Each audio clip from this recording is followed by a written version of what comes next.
Tout autre chose à présent, invisible pendant toute la durée de la Coupe d'Afrique des Nations, officiellement pour des douleurs au dos. Le roi du Maroc, Mohamed VI, reste cependant actif diplomatiquement. Il a ainsi accepté de rejoindre le Conseil de paix envisagé par le président américain Donald Trump. Un livre du journaliste Thierry Oberlé intitulé Mohamed VI, le mystère revient sur l'action et la personnalité du souverain chérifien. On fait le point et en détail avec Hugo Barbieux, Cyril Ben-Simon et Guillaume Gouet. Il est le premier chef d'État africain et arabe à avoir annoncé participer au Conseil de la paix de Donald Trump. Mais le jour de la signature à Davos, le 22 janvier dernier, Mohamed VI ne fait pas partie de la vingtaine de chefs d'État autour du président américain. Absent, une nouvelle fois. Le royaume chérifien est représenté par son ministre des Affaires étrangères. Je pense que Mohamed VI, c'est mon hypothèse, a décidé de laisser d'une part ses premiers ministres, surtout son ministre des Affaires étrangères, qui objectivement est un vrai professionnel de la diplomatie, ça c'est incontestable, mais également son réseau diplomatique, mettre en musique ce que lui voulait faire, mais sans nécessairement jouer effectivement la présence permanente.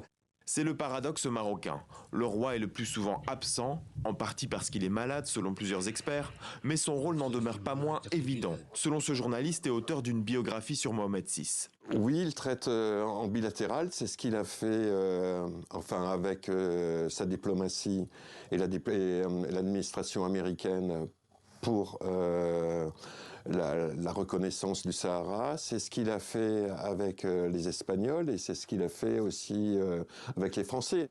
En 2020, Mohamed VI avait déjà fait un pas dans la direction de Donald Trump en officialisant ses relations avec Israël.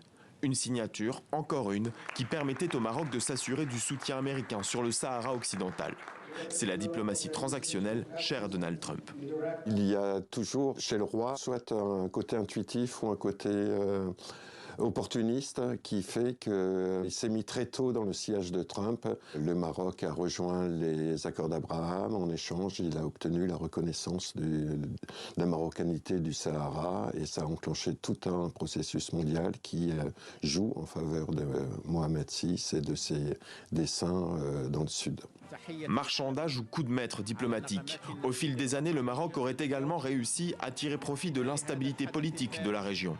Même Paris se serait résolu à passer l'éponge sur la possible mise sur écoute, en 2019, d'un téléphone du président Emmanuel Macron attribué au service secret marocain. Si on compte également le Sahel, où la France a perdu ses positions, au Niger, au Mali, au Burkina, l'Algérie, ça se passe mal. Alors revenons aux vieux amours. Et à ce moment-là, le rapprochement peut avoir lieu. Paris reconnaît la marocanité du Sahara. On se lance dans des accords économiques qui vont satisfaire les deux parties et la relation est relancée, même si elle n'est plus la même que celle qu'elle était il y a 10 ans ou il y a 20 ans. Le lien privilégié existe toujours, mais le Maroc, de son côté, a aussi beaucoup diversifié ses partenaires.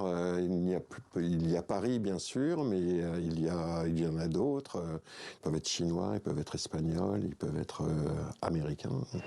Mohamed VI mise aussi sur les atouts économiques de son pays et s'affranchit ainsi des anciennes alliances.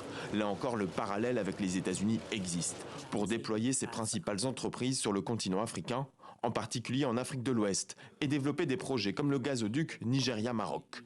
C'est concomitant de la montée en puissance de l'ingénierie marocaine. Et donc effectivement, pour l'instant, si on regarde les chiffres globaux des investissements du Maroc au Sahel et en Afrique de l'Ouest, ça donne quelque chose de relativement positif.